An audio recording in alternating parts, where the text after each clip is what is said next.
We are honored this morning to have Judge Esther Salas with us. Judge, Your Honor, good morning. Thank you for being with us, and our deepest heartfelt sympathies to you and your family. Good morning to you, Ms. Guthrie, and to everyone. Thank you for having me. I want to talk about the work that you're doing on behalf of Daniel and your fellow federal judges, but I have to ask you about your husband, Mark. It's been such a long road for him. He is still recovering. How is he doing this morning? Regrettably, Mark has had a medical setback and he's going to need surgery in the very near future.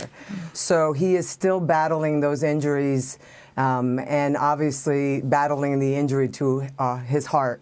So we are just day by day taking it second by second.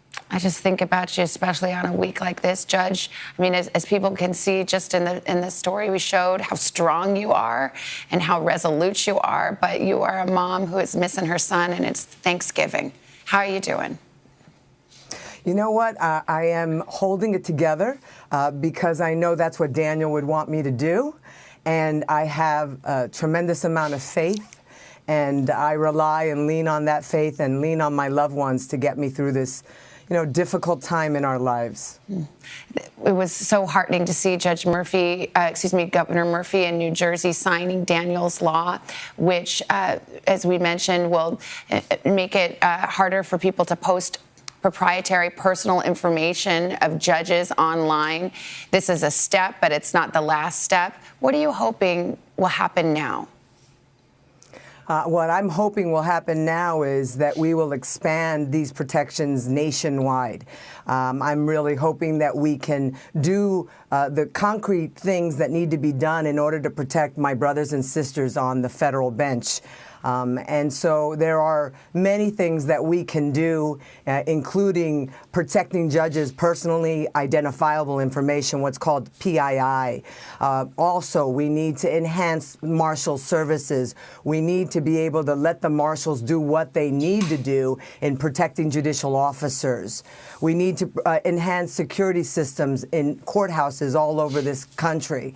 But these things need to happen because, as I have said over and over again, this is a matter of life or death. And for us, Daniel's death should be a reminder of what will happen if we don't do things and we don't do them immediately.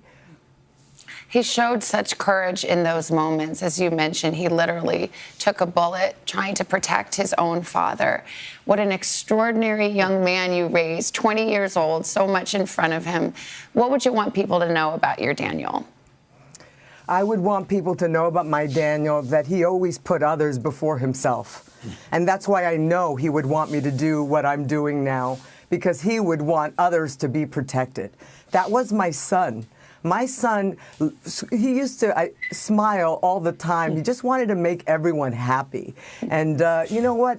I know that Daniel's looking down and saying, Mom, keep it going, because we need to make sure that everyone is safe. Judge, where do you find your strength? Where does it come from? Because I have to say, as a mom, I look at you and I marvel at your grace and your strength. It comes from my faith. It comes from my understanding that there is more in this world than what we are experiencing here on earth. And so I know that I have to, believe in my God, and I have to believe that there are things that he would want me to do. And I know that there are things that Daniel would want me to do. And so every day I wake up and I thank God for another day. And I thank God for the opportunity to try to do something that will mean something in this world. And so that's what I rely on. Well, you touched us deeply, Judge Salas, with your example. I know that you and your husband were wonderful parents. What a testament to you that your son loves you so much. He wanted to spend his birthday weekend with you at home, even at 20 years old. He truly, truly adored you. Oh, he was for us our life.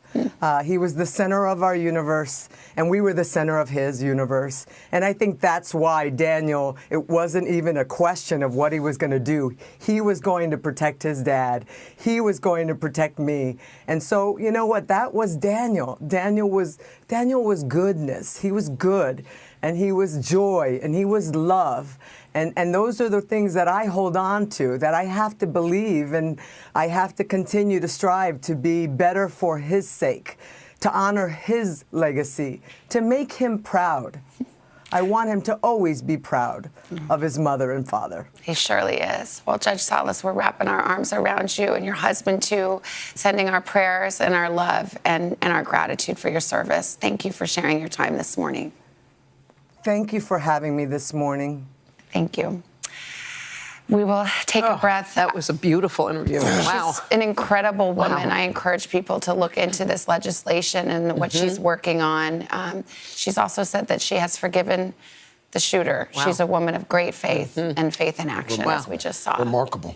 And it's also hard to understand how Daniel's law shouldn't be law nationwide. Well, let's hope folks in Washington are listening.